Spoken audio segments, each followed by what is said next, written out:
we'll introduce you to head coach of Arkansas women's basketball, Kelsey Musick. And this is also a little bit of an introduction from me, Coach Musick, and from Matt Jones. Nice to have you here on our Lewis Automotive Group hotline. How are you doing today? I'm great. How are you? We're great. Really excited to join you along for this ride with your program. I'll be sitting just a few seats next to you at the scores table doing the play-by-play. And, man, I mean, if I were to remember one thing about watching your team this last year, it's exactly what you said.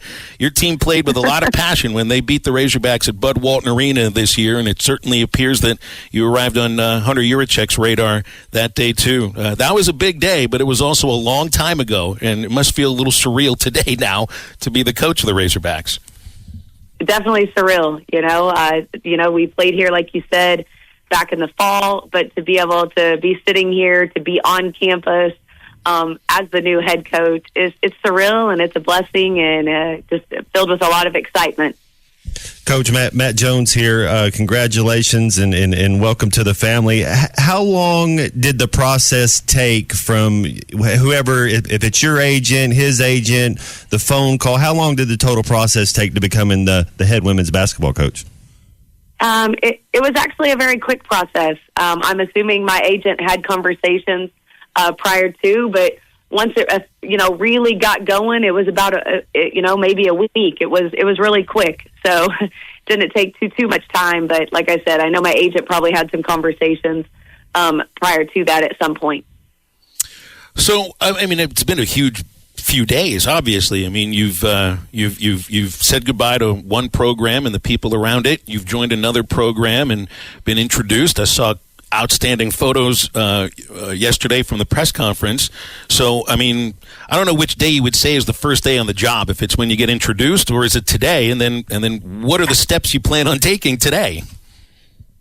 Well, my family and I arrived on Sunday. I would say more, it was kind of introductory and just, being able to be on campus, to do some photos and whatnot. But then yesterday, the press conference, and yesterday after that, it was, there was something to do all day. There's always something. There's a lot right now. I mean, I think the biggest thing is constructing my staff.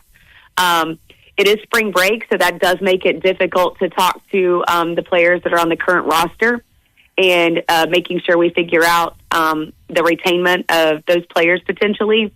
So, spring break kind of throws a kink in that, but still talking to some of them, working through those things. Obviously, the portal opened, so that's a big move in the recruiting world as well. So I think the list could go on and on, but I don't want to take up all your time with the list of things that I have to do. Coaching it's a calling, and when did you know you wanted to be a head coach and the passion to help young people? What got you into being to coaching? My mom was a high school coach, and I've grown up in a gym. I didn't really, when I went to college and I played college basketball, at that moment, I didn't really think, hey, I'm going to college to coach. But I remember when I played my last college game, and we made it to the national tournament for the first time in school history at Cameron, and I didn't want to take off my jersey. I knew in that moment I wasn't done with the sport of basketball, and I knew that the only avenue at that point to be able to still be around it, impact players, to use my passion, my knowledge, was to coach. And from that day forward, that's pretty much all I've done. Hunter asked me a question in the interview process. So, what if you didn't coach, what would you do? And I don't know what else I would do. This is what I feel like God put me on this earth to do, and to be a coach, to be able to fulfill, not only my dreams, but my calling. And I feel led to be passionate about that. Passionate about helping young women grow on and off the floor. So that moment in that locker room, I say, is my defining moment. You're going to fit in around here, certainly at least on this show, as far as people who don't know what the heck else they would do if they weren't doing what they're doing. I'm the same way. I think Matt's the same way. And there's a word you use there, and I think when you are programmed like that in your own mind, it's all about passion, and I hear that word in a lot of your interviews. But and passion sometimes can be like a buzzword that some folks don't really know what that's about. What does passion mean to you? passion to me is an energy and effort. It's a love. It's I don't just want to coach. I need to coach. I don't want to just help players. I need to help them. So I think it just goes a little bit deeper than surface value. I think passion is also displayed in the way I coach, the intensity that I coach with, and then I think that it helps pull more out of my players. It helps them start to believe in themselves and their abilities, in our team, in our culture, in our program. So I just think passion is a very broad word, but I think it's a deep word when used appropriately. Earlier, you mentioned the portal, and we have a lot of conversation on this show about recruiting high school players to recruiting portal players. How do you find that good mix? What kind of players are you looking for? First of all, we have to evaluate our current roster, and that's something, I'm in the process of watching film. It's also a matter of making sure those players and I can form a good relationship. So I think that's at the forefront. But at the same time, like I said, they're on spring break, so that makes it extremely difficult. In the portal, as we go through our roster and we're like, hey, these are the players, we're potentially able to retain, then we have to fill spots. So I think the thing is, I can't just recruit, oh, that player's a good player. I also have to recruit to the system, and that's one thing that I do a little bit different because I run the dribble drive. It's important that I recruit players that fit those positions in order for it to really flow and be able to be executed at the highest level. So making sure that we recruit players that fit the spots that we need. So it's a process right now as we're building, retaining players, getting in the portal, finding players that fit the spots that we need, and then obviously potentially keeping the signees that they currently had. Well, you just used a word that I thought I might ask about. Your team this last year at ORU averaged 68 field goal attempts per game. That's top 10 in the nation in shooting attempts. And then you just dribble drive. That's obviously a big way of how you do it. Describe your offense and how you like to score. So it definitely transition. We want to get out and run. Our goal is to average over 80-plus points a game. My team last year at ORU, we were in the top 10 in the nation in scoring. So that's definitely a goal. Part of that is, like you said, getting extra shots off. So forcing the issue to get to the rim, sharing the ball. I think the one thing that we have to do better is, making more threes. I think that's a huge part of the offense. So everything's keyed off the dribble. Spacing is key.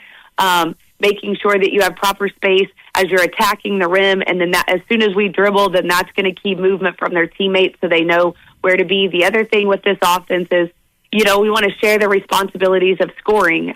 We don't want to just, ideally, one or two players will have good nights here and there, but at the end of the day, in an ideal world, we would like at least 5+ players averaging double digits, which makes us, I think, a lot harder to guard and a lot harder to stop. So forcing the issue, getting to the rim, being able to finish at the rim with contact, selectively shooting some mid-range for those that are really good at that. But, getting to the rim and knocking down that three ball is going to be key for us and playing at a high pace.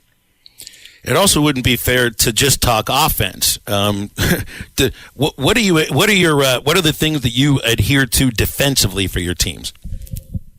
I want my teams to be gritty. Obviously, my teams have been known in the past, and since I've been coaching for my high octane offense and scoring abilities. But we have to be able to get back and guard on the other end. I like to selectively, I call it chaos. It's a full court man-to-man press. That's a little bit different, a little bit chaotic, which I love. Kind of hard to figure out. I'm also not scared to mix it up if we have to run some zone here and there. So I think making changes defensively is something that I've usually done in the past that I think we could do here and be successful at. So obviously man-to-man is the primary defense, selectively full court pressing just to keep the pace up, because what happens is a lot of teams, because I run the dribble drive, they're going to try to slow me down when they get the ball on offense and work the clock. I got to keep the pace up. So there are times when I'm going to have to full court press to make them take a rush shot to keep the pace up, so we can continue to get up and down, which is our style and which is the way we want to play.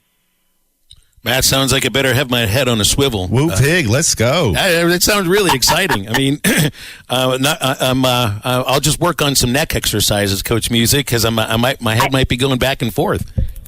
I hope so. If your neck gets a little sore, I'll apologize now. No apologies. It'll just be sore for a couple of days, then it'll be all strong and everything. It's a family affair too for on this team, right? Is your husband was the strength coach for ORU, right? Yes, he was my strength coach at ORU. That's outstanding. And so, I mean, it's a basketball family, right? I mean, it sounds like all my kids play basketball. Our daughter plays basketball. She's in her senior year, and then Maddox is a fifth grader and Titus is a second grader, and that's all they do. I can't tell you how many shots they've already got up in the practice gym in just the last 48 hours. So it's quite significant. I think we've only been here for 2 days, and we've been back up here about 8 o'clock at night, and they've been back in there shooting shots. So they're going to wear out the nets before the girls get back. What I know you're from a small town in northwestern Oklahoma.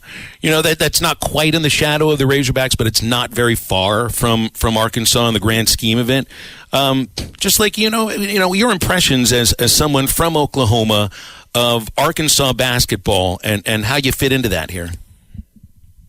I think we're so close. Arkansas and Oklahoma does have some similarities. I mean, obviously, as you drive across the border, unless you see the sign, you might not know which state you're in for a split second.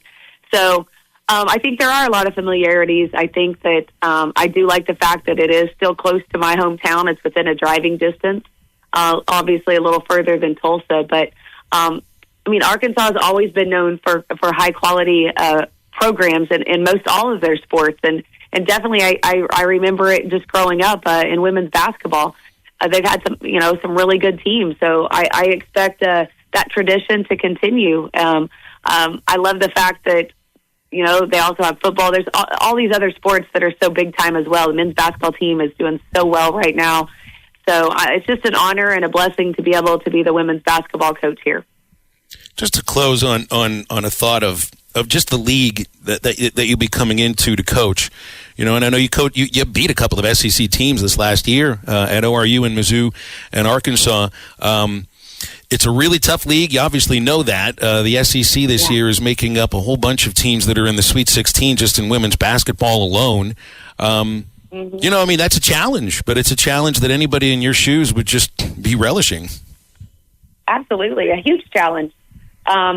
But I always say, if it were easy, everyone would do it. And it's definitely not going to be easy. It's going to be hard, and there's going to be a lot of work and a lot of change and some things that are going to have to take place. But it's just a blessing. I mean, you come from small town Oklahoma, and I've always had big dreams, and that's one of the reasons. I mean, I'd been comfortable at SWASU. I'd been there for a really long time. I was blessed to get to make that move to ORU because of President Wilson and Tim Johnson. But being able to make this move over here for Hunter and Jarita and Taylor and everyone to believe in me, it's just a huge opportunity and a blessing. Will it be a challenge? Absolutely. But, I always feel like, this path I think was destined for me, and I'm excited, like I said, to be able to get to work, to take the challenge head on and to make some changes. Coach Musick, we appreciate you coming on with us today. I know it's, whirlwind and there's a lot to get to, but these 15 minutes mean a lot to us and to me, and I'm looking forward to meeting you in person, being a part of the program, and having you on halftime again sometime too. Awesome. I can't wait. Thank you so very much.